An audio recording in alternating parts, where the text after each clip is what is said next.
తమ ఆవేదన వెలిపిస్తూ ఉంటే టీవీల్లో సోషల్ మీడియా మాధ్యమాల్లో చూసి నేను సబితక్క గారు మా స్థానిక నాయకులు నిజంగా ఆ పిల్లల బాధ తెలుసుకోవాలని చెప్పి ఇక్కడ రావడం జరిగింది. ఆ పిల్లలు అసలు వాళ్ళ కళ్ళల్లో నీళ్లు కారిపోతా ఉన్నాయి, ఏడ్చేస్తున్నారు, దుఃఖాన్ని ఆపుకోలేకపోతున్నారు. పిల్లలు భయంతో వణికిపోతా ఉన్నారు.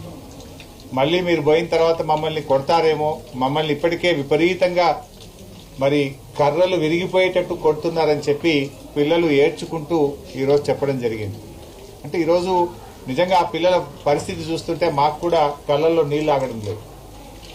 అన్నంలో పురుగులు వస్తూ ఉన్నాయి, పప్పులో పురుగులు వస్తూ ఉన్నాయి, సాంబార్ నీళ్లు లాగా ఉన్నది. అసలు పురుగులు వస్తున్నాయి సార్ అంటే పురుగులు తీసేసి తినండి అని మమ్మల్ని కొడతా ఉన్నారని ఆ పిల్లలు తమ బాధను వెలిబుచ్చుతా ఉన్నారు.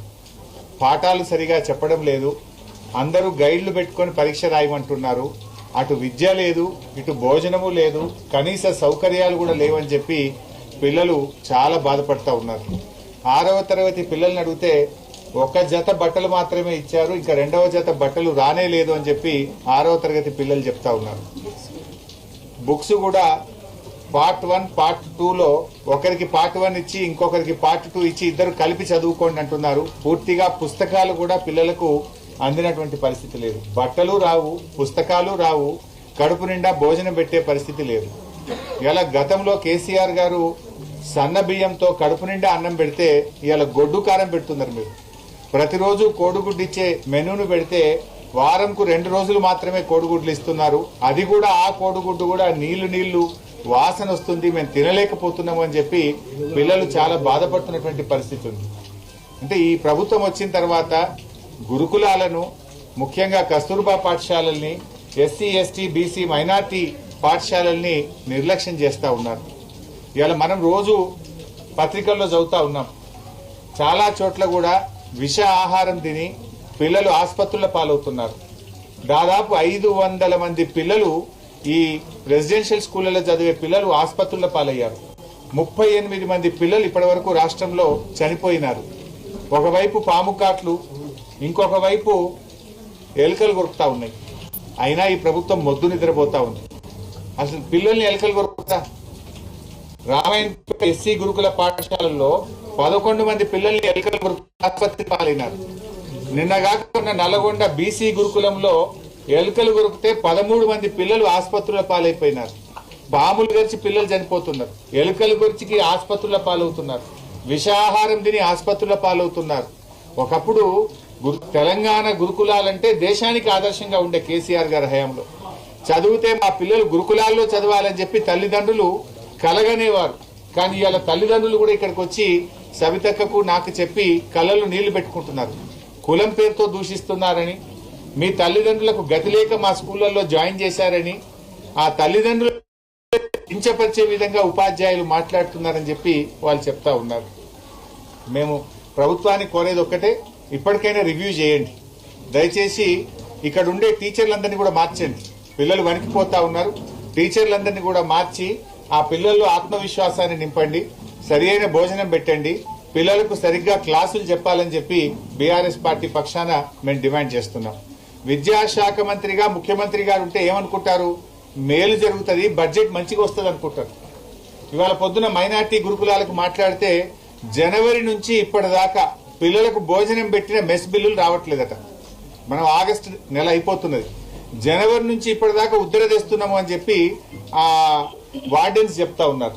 నిన్న పాలమాకుల స్కూల్ కూడా ఎవరో ఒక టీచర్ అనుకుంటా టీవీ మీడియాలో చూశాను నేను, మేము ఎక్కడి నుంచి తెచ్చి పెట్టాలి, మేము అప్పులు తెచ్చి ఏదో పెడుతున్నాం, ఉన్నది తినండి అని చెప్పి ఆ టీచర్ పిల్లల్ని దబాయిస్తా ఉన్నది. మరి ఆడికి వెళ్లే వాళ్ళు పిల్లలు టీచర్లు కూడా నిజంగా ప్రభుత్వం నెల నెల పిల్లలకు ఇవ్వాల్సినటువంటి డబ్బులు విడుదల చేయాలి కదా. ప్రభుత్వం డబ్బులు ఇవ్వకపోతే టీచర్లు ఉద్దర తెస్తున్నారు. ఉద్దర తెచ్చినప్పుడు క్వాలిటీ సరుకు రావడం లేదు. ఇవాళ బీసీ గురుకులాల్లో, మైనార్టీ గురుకులాల్లో, సోషల్ వెల్ఫేర్ గురుకులాల్లో, కస్తూర్బా పాఠశాలల్లో 5-6 నెలల నుంచి కాస్మోటిక్ ఛార్జెస్ రావట్లేదు, మెస్ ఛార్జీలు రిలీజ్ కావడం లేదు, కరెంటు బిల్లులు విడుదల కావడం లేదు. ఇలా ఆందోళనకరమైనటువంటి పరిస్థితులు రాష్ట్రంలో ఉన్నాయి. ఇప్పటికైనా ముఖ్యమంత్రి గారు మొద్దు నిద్రలు ఇవ్వండి, కళ్ళు తెరవండి, వీటి మీద రివ్యూ చేయండి. దయచేసి పిల్లలకు మంచి భోజనం అందే విధంగా, మంచి విద్య అందే విధంగా, బట్టలు అందే విధంగా, పెండింగ్ బిల్లులు క్లియర్ చేసే విధంగా తక్షణమే చర్యలు తీసుకోవాలని చెప్పి ఈ రోజు మేము డిమాండ్ చేస్తా ఉన్నాం. ఇదేం పద్ధతి నాకు అర్థం కాదు. సన్న బియ్యం అన్నారు, సన్న బియ్యం కాదు కదా. పిల్లలు ఏ క్లాస్ లో పోయి అడిగినా పురుగులు వస్తున్నాయి సార్, మేము అన్నం తినలేకపోతున్నామని పిల్లలు బాధపడతా ఉన్నారు.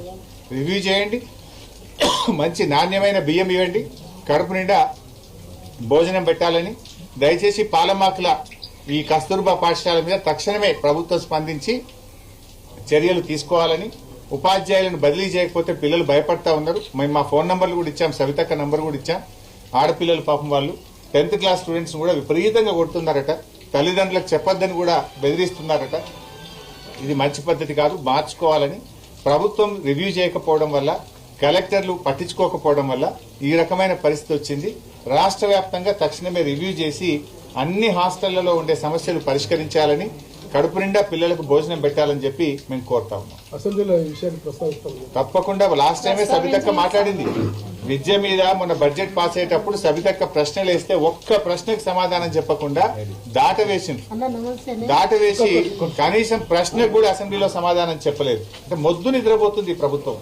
అసలు ఈ ప్రభుత్వానికి చీమ కుట్టినట్లేదు. సిగ్గుపడాలి రేవంత్ రెడ్డి. ఆడపిల్లలు 2 కిలోమీటర్లు నడిచి జాతీయ రహదారి మీద ధర్నా చేస్తే ఈ ప్రభుత్వం నుంచి ఇప్పటిదాకా స్పందన లేదు. సిగ్గుపడాలి మీరు.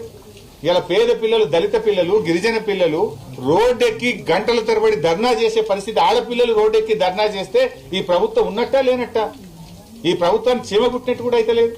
అండ్ ఇది మొదటిసారి కాదు. ఇలా భువనగిరి ఎస్సీ గురుకుల పాఠశాలల్లో ఆడపిల్లలు ఆత్మహత్య చేసుకున్నారు. అక్కడ చెప్పలేని నోట్తో అలాంటి సంఘటనలు జరిగితే ఆడపిల్లలు ఆత్మహత్య చేసుకున్నారు భువనగిరి దళిత గురుకుల పాఠశాలల్లో. ఒకవైపు ఆత్మహత్యలు చేసుకునే పరిస్థితి. దాదాపు 38 మంది గురుకుల పాఠశాల పిల్లలు చనిపోయినా ఈ ప్రభుత్వం స్పందించని పరిస్థితి. ఇక మాటలేమో కోటలు దాటుతాయి, చేతల్లో చూస్తే ఎవరు చదువుతారు ఈ గురుకులాల్లో? పేద పిల్లలు చదువుతారు. పాప మా తల్లులు వచ్చి ఇక్కడ మాట్లాడుతున్నారు, మేము పేదోళ్ళం కనుకనే మేము ఈ ప్రభుత్వం మీద నమ్మకం కొద్ది పాఠశాలల్లో